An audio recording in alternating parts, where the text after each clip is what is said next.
欢迎收听。今天咱们聊一个话题啊，就是几乎所有学汉语的朋友啊都绕不开的一个问题：到底这个汉语发音要追求多标准才算够？是不是非得像播音员那样字正腔圆的每个音都完美？还是说，只要能沟通，对方大概明白意思就差不多了？这里面啊，其实挺多学问的，涉及到方法呀、心态啊什么的。我们今天呢，主要依据是一篇文章的节选，它正好讨论了这个问题。这篇文章梳理了好多学习者的看法，还有一些争论点，所以今天就想和你一起，咱们深入的扒一扒这些观点，看看发音准不准，到底怎么影响你学汉语，特别是跟人实际交流的效果。咱们的任务挺明确的，就是把材料里那几个核心的点给它掰开来揉碎了看看，不同的看法对听说还有交流顺不顺畅，具体有啥影响？准备好了吗？咱们继续开始。好，第一个问题也是大家吵得最多的，发音如果没那么标准，影响真的很大吗？很多人会想，说话不就是为了沟通吗？只要人家能听懂不就行了吗？这个想法听起来挺实在的，对吧？对，这个沟通优先论确实很普遍，大家想轻松点学，这完全能理解。不过呢，材料里也指出来了，这里面有个风险可能还不小，就是说我们可能有点太乐观了，觉得对方听懂了，或者说低估了发音不准带来的那个沟通成本。比如汉语里头那个声调特别重要，就是字的那个高低起伏，要是搞错了，意思可能就差远了。材料里举了个例子，虽然没细说，但咱们都能想到，你想说我要睡觉，那个去声睡觉，结果说成三声了，水饺水饺，哈哈哈，那可真是要去吃夜宵了。对吧？听的是有点搞笑，但你想想，实际交流的时候，一个两个词还好，这种错误一多，听的人得多费劲儿啊。还有一些音特别容易混，比如那个日、吃、诗，舌头要翘起来的，还有 z、c、s，舌尖靠前的。对，这个好多人分不清。是啊，比如把知道说成子道，一两个词结合上下文可能还能猜，但句子一长，这种发音偏差一多，对方可能就真的有点懵了，或者需要很努力去猜。所以啊，那个所谓的能听懂，有时候只是对方特别努力理解的结果，效率其实是打折了的。你这么一说，确实是，可能我们以为的听懂了，其实是对方结合语境做了很多解码工作。那这么看，听懂就行这个标准好像没那么简单。那材料里提到的第二个观点就有意思了。他说，你努力把自己的发音搞标准点，反过来对提高听力还有帮助，这是为什么呢？对，这个联系特别关键，其实也符合我们学语言的规律。简单说就是，当你自己能比较准确地发出一个声音的时候，你的大脑里关于这个声音的模式或者说印象就特别清晰稳定。像是有个高清模板。对，就是这个意思，像存了张高清照片。那你想，当你在真实的对话里，语速可能还挺快，旁边可能还有点噪音什么的，你听到这个音的时候，你的大脑就能更快更准的把你听到的声音和你脑子里那个高清照片对上号。明白了，识别起来就快了。对，效率自然就高了。反过来想，如果你自己发音就是模模糊糊的，那你脑子里的照片也是模糊的，那听的时候呢，你就得花更多时间去辨认，甚至可能就听错了。我懂了，这就像我自己会画一个苹果了，那在一堆水果里，我就能更快认出哪个是苹果。自己发音越准，大脑里那个声音的模子就越精细，听的时候反应就越灵敏。怪不得有些学的人说，专门花时间练好某个难发的音之后，好像听懂带这个音的词儿也变容易了。这确实说明说和听是互相促进的。完全正确，可以说你的输出能力，也就是说直接强化了你输入解码的能力，就是听。所以你看，练发音不光是为了让别人听懂你，同时也是在帮你自己的耳朵校准，让它对汉语的语音更敏感、更熟悉。这个逻辑通了，那就自然带出第三个点了，就是关于拼音的角色。拼音嘛，大家都知道，那套用字母标发音的系统，入门肯定离不开它。但材料里说，有些人可能有点太依赖拼音了，就是看着拼音，好像每个字儿都会读，声母、韵母、声调都知道。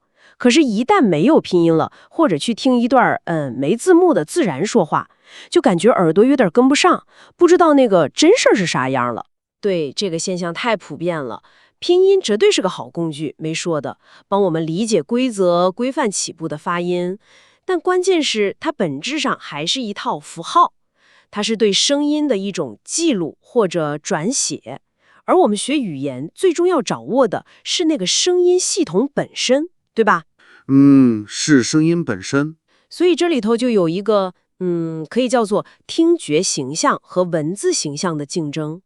如果你太依赖拼音，可能脑子里更多的是那个字母组合的样子，而不是那个声音本身，它的高低、长短、感觉，在句子里的变化。哦，我明白了，关注点偏了。对，所以材料提醒我们要思考的是，什么时候我们该用拼音，比如发现哪个声调老错，回去查拼音，听示范，针对性的练，把它当尺子用。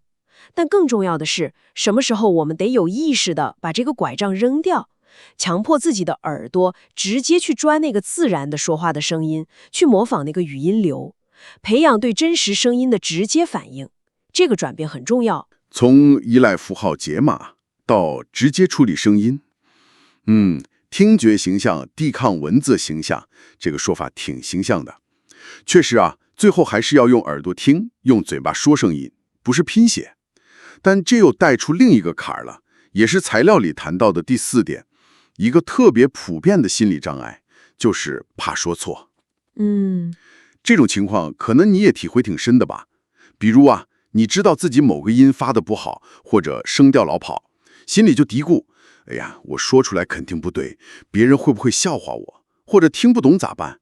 结果呢，就越来越不敢张嘴。是的，越不张嘴，练习就越少，发音就越难好，然后就更不敢说了，就这么个圈儿。你是不是也有过这种感觉？哎，他们说啥我好像大概能懂，但轮到我说了，就感觉舌头不利索，生怕说错一个音，或者这个词我认识啊，拼音也记得，但就是不敢大声说，特别是声调，总觉得没底儿。这种完美主义倾向，或者说太怕犯错的心态，确实是个大问题。太理解了，太理解了。这在学外语的过程里简直是太常见了。人嘛，天生追求准确，害怕暴露自己的弱点。但材料给的建议是，得正视这个问题，调整心态。虽然原文没细说怎么在家自己纠音的具体方法，但他强调了克服这种心理障碍非常重要。关键是要重新认识错误的作用。怎么说？在学习里头，犯错它不是失败，它其实是反馈。你每次说错了，可能被别人纠正了，或者发现对方没听懂，这都是个特别宝贵的信号。它告诉你，这需要调整一下。如果你因为怕错就不说了，那这些调整和进步的机会就都没了。把错误看成是提示。对，可以试试把注意力从千万别犯错转到从错误里学点啥。比如你可以试试录下自己说话，然后跟母语的人的录音对比一下，找找差在哪儿。或者更大胆点儿，主动去说，然后观察听的人的反应，他们是轻松理解了，还是眉头皱起来了，哪个词儿或者哪句话好像让他们卡壳了。把每次交流都当成是一次小小的实验，收集信息，然后改进，心态一变，可能练的劲头就来了。怕犯错变成欢迎反馈，这个角度转变挺关键的。好，那假如说我们克服了心理障碍，愿意去练了，那具体怎么练才能又有效又不至于太枯燥呢？这就到了材料讨论的第5个，也是最后一个核心问题。找一些有效的、能坚持下去的练习方法。材料里举了一些方法，听起来都还挺接地气的。比如多看中文电影、电视剧，看到有意思的台词可以停下来，模仿演员说话的那个调调和节奏。听中文歌，跟着哼唱，感受那个旋律和发音。现在也有很多手机 app 专门练发音的，还能给你打分反馈。还有一种方法叫跟读模仿，英文叫 shadowing。就是像影子一样紧跟着录音去模仿，几乎是同步的，对，这个方法挺练语感的。是吧？他说对提升语感和流利度很有帮助。当然，最直接的就是找你觉得发音好听的母语者的录音或者视频，反复去模仿人家发音的细节。这些方法都挺好的，各有各的好处。但我想强调一点，就是这些方法背后有个共同的原则，材料里也暗示了，那就是融入生活和享受过程。哦，融入生活，享受过程。对，发音练习最怕的就是变成那种特枯燥、特机械的任务，那样肯定坚持下去。你看，不管是看电影、听歌，还是模仿片段，它们的核心都是让你在一个相对真实或者说有趣的语境里去接触和用这个语言。模仿电影台词，你不光练单个字音，你还学到了那个情感，那个自然的说话的流。跟着唱歌呢，比较放松，能练练韵律感、节奏感。Shadowing 虽然累点儿，需要集中精力，但它逼着你像母语者那样去处理声音，而不是一个字一个字的想。确实是这样。所以啊，关键问题不是哪个方法就最好，而是哪个方法最适合你，让你觉得有意思，能比较自然地加到你平时的学习和生活里头，能够坚持下去。可持续性很重要。没错啊，是每天看一小段你喜欢的剧，模仿几句台词，还是上下班路上听歌跟着唱，或者用个 app 打打卡，找到那个能让你玩起来的方式，把练习变成一种习惯，而不是负担，这样才能慢慢积累，看到效果。好了，咱们刚才这一番探讨下来，以及把材料里关于汉语发音标准的几个核心观点算是捋了一遍。能看出来啊，发音这个事儿真不是一句让别人听懂就行那么简单。它不光影响你说话，别人能不能准确轻松地理解你，还连带着影响你的听力怎么样，你敢不敢自信地开口，甚至你能不能一直有兴趣学下去。在那个追求完美发音和保证有效沟通之间，好像确实得找个平衡点。是的。那么所有这些讨论对你来说到底意味着什么呢？也许真正的问题可能不光是纠结于你能不能把汉语里每一个声母、韵母、声调都发得跟字典或者教科书标的一模一样，达到那种零瑕疵。毕竟语言最终是拿来用的，是为了交流。所以也许有个更值得我们琢磨的更高层面的问题，是什么呢？就是在真实的交流里面，你的整体的语音面貌，这包括你说话快慢呢、节奏感呢、停顿自然不自然呢、句子的那个语调起伏啊，这些综合起来是不是足够清晰、流畅、自然？能不能让听你说话的人比较轻松、不费劲的就能跟上你的思路，明白你的意思？有没有可能，就是当我们太过于死抠每一个字的发音细节的时候，反而说起话来磕磕巴巴、犹豫的，牺牲了整体表达的那个流畅和自然的感觉？这个确实值得想一想。对吧？这里面没有一个标准答案适合所有人，但这确实是一个特别值得你结合自己学习的目标，你现在在哪个阶段，还有你实际交流的需求，去不断的探索和权衡的问题。非常有启发。